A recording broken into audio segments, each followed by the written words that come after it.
Saudi अरब से वापस आते हुए उसने सारा सामान अपनी छोटी बहन के कब्र पर डाल दिया और सारी रात उसने अपनी छोटी बहन के कब्र पर गुजार दिया। मैं बात कर रहा हूं वकास की। वकास जैसे ही पाकिस्तान से सऊदी अरब के लिए रवाना हो रहा था तो उसकी छोटी बहन ने उसको गले लगाते हुए कहा कि मेरे भाई, मैंने आपको जो जो चीज़ें बताई है आपने ये सारी चीज़ें मेरे लिए ज़रूर लेके आनी है। और उसके बाद वकास ने रोते हुए अपनी छोटी बहन को गले लगा लिया और उसके बाद वकार घर से निकल पड़ा सऊदी अरब के लिए। जैसे ही वो पाकिस्तान से सऊदी अरब पहुंच जाता है, कुछ ही टाइम गुजर गया था कि उसकी बहन को हार्ट अटैक हो जाता है और वो उसके पीछे इस दुनिया से रुखसत हो जाती हैं। उसके घर वाले क्या करते हैं, वकास से इस बात को छुपाते हैं क्योंकि इसका ताल्लुक मिडिल क्लास फैमिली से था। यह बहुत ज़्यादा गरीब घराने से थे और उसकी फैमिली, उसके घर वाले ये नहीं चाहते थे कि वकास ने 80,000 रुपये का टिकट अभी ख़रीदा है, अब दोबारा वो 80,000 का टिकट करेगा और पाकिस्तान आएगा तो यही पैसे हैं कि सब लग जाएंगे। बहरहाल इसकी छोटी बहन इस दुनिया से रुखसत हो चुकी हैं। हम ऐसा करते हैं कि वकास के बताए बगैर ही उसकी छोटी बहन की तदफीन करते हैं।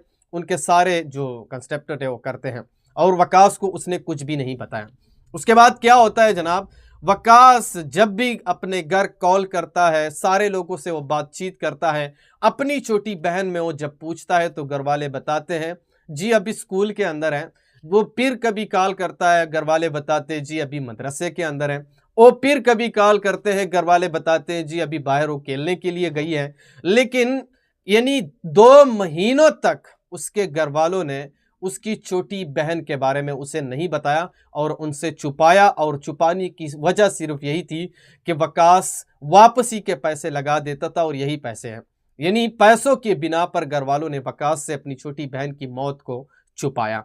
जब 2 महीने गुजर गए, 2 महीनों तक वकास ने अपनी छोटी बहन के साथ कोई भी बातचीत नहीं की थी और अचानक उसके दिल में एक बात आता है कि आखिरकार ये घर वाले मुझसे, मेरी छोटी बहन से मेरी बातचीत क्यों नहीं करवाते। वो अपने घर के नंबर पर कॉल लगाते हैं, घर का नंबर जी माँ अटेंड करती है। वकास अपनी माँ को बताता है कि अभी और इसी वक्त मेरी छोटी बहन से बात करवाओ। उसकी माँ उसको बताती है कि मैं अभी कमरे से बाहर निकलती हूँ, आपकी छोटी बहन को मैं देखती हूँ तो अभी आपकी बात करवाती हूँ। जैसे ही वकास इंतज़ार कर रहा होता है, फ़ोन कट हो जाता है। वो दोबारा अपने घर के नंबर पर कॉल करता है, घर का नंबर कोई भी अटेंड नहीं कर रहा था। वकास ने कई बार मुसलसल कॉलें की अपने ही घर के नंबर पर, लेकिन कोई भी कॉल अटेंड नहीं कर रहा था। वकास क्या करता है, अपने बाप के नंबर पर कॉल लगाता है और अपने बाप को कहता है कि अभी और इसी वक्त मेरी छोटी बहन से मेरी बात करवाओ। उसका बाप उसे क्या कहता है कि बेटा मैं तो अभी बाजार आया हूँ, जैसे ही मैं घर वापस लौट के चला जाऊंगा तो आपकी छोटी बहन से मैं बातचीत करवाऊंगा। और उसके बाद वकास क्या करता है, इंतज़ार पे बैठने लग जाता है। सुबह से लेकर शाम तक उस सऊदी अरब के अंदर इंतज़ार पर बैठा है कि अब एक घर के नंबर से कॉल आएगी, मेरी छोटी बहन से बातचीत होगी, अभी बाप के नंबर से कॉल आएगी और मेरी छोटी बहन से बातचीत होगी। लेकिन सुबह से लेकर शाम तक किसी ने भी कोई कॉल नहीं की। उसके बाद वकास क्या करता है, दोबारा अपने बाप के नंबर पर कॉल लगाता है, वो अटेंड नहीं करता। अपने घर वालों के नंबर पर कॉल करता है, वो भी अटेंड नहीं करता। वो शदीद परेशान हो जाता है और इनमें से वकास के कुछ दोस्तों का कहना था कि हम कमरे के अंदर 8 लोग थे और इनमें से 3 लोगों को वकास की छोटी बहन के बारे में पता था। वो क्या करते हैं, आपस में मीटिंग कर लेते हैं और यही बातचीत करते हैं कि घर वाले उसको नहीं बताते, हम ऐसा करते हैं कि हम ही इसको बता देते हैं क्योंकि अब वक्त गुजर चुका है और वकास खुद को संभाल पाएगा। लेकिन जैसी वो वकास को बताते हैं कि इसी तरीके से घर वालों ने आपकी छोटी बहन को आपसे छुपाया है और 2 महीने पहले ही आपकी छोटी बहन का इंतकाल हो चुका है। उसके बाद वकास रोने लग जाता है, गिड़गिड़ाने लग जाता है और सऊदी अरब के अंदर वो ज़मीन पर गिर जाता है। जैसे ही दोस्त आते हैं उसको संभालते हैं, उसको उठाते हैं और उसको कहते हैं कि ख़ुद को संभालो। वकास कहता है कि नहीं जी, मैं अपनी बहन से बेपनाह मोहब्बत करता था और वो भी मुझसे बेपनाह मोहब्बत करती थी। ऐसा नहीं हो सकता, मेरे घर वालों ने मुझसे ये बात क्यों छुपाई। अगर उसने पैसों के लिए छुपाई है तो उसने बहुत गलत काम किया है। कम से कम मुझे बता देते, मैं अपनी छोटी बहन का आखिरी दीदार तो कर लेता। लेकिन फिर भी मेरे घर वालों ने मेरे साथ बहुत बुरा किया है। उस वक्त क्या करते हैं, तमाम दोस्त वकाल को संभलने की कोशिश कर रहे हैं कि आप खुद को संभालो, मौत बरहक है, हर इंसान को मौत आनी है, लेकिन वकास खुद को संभल नहीं पा रहा है। वकास ने वहाँ पे सऊदी अरब के अंदर अपनी छोटी बहन के लिए ढेर सारी अशिया भी खरीदी थी, यानी बहुत ज़्यादा चीज़ें उसने अपनी छोटी बहन के लिए भी खरीद के रखी हुई थी, क्योंकि उसकी बहन ने उनसे ये सारी चीज़ें मांगी हुई थी। वकास क्या करता है, सारी रात वो नींद नहीं करता, रोने पे गुजार लेता है। दोस्त बार बार उसको संभलने की दावत दे रहे हैं। सुबह हो जाती है, वहाँ पे वो टिकट का कोशिश करता है, दोबारा पाकिस्तान आने की कोशिश करता है।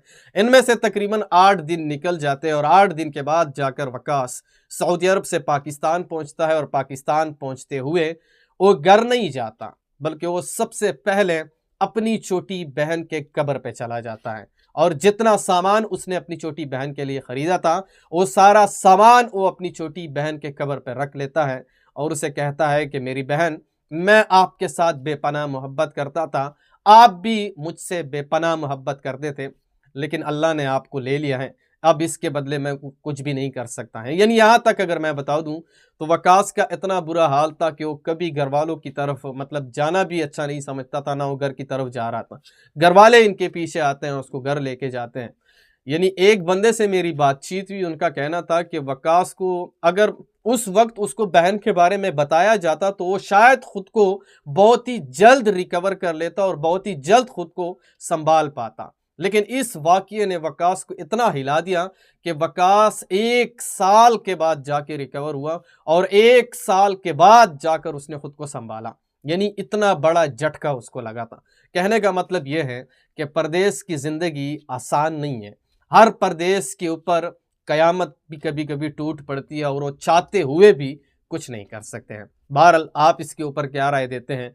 क्या वकास के घर वालों ने वकास को ना बताते हुए गलती की है या उसने वकास को ना बताते हुए पैसों को बचाया है? ये आप नीचे कमेंट सेक्शन में मुझे ज़रूर बता सकते हैं और इस वीडियो को भी आगे शेयर करो, जहाँ पे भी वो खुश रहो।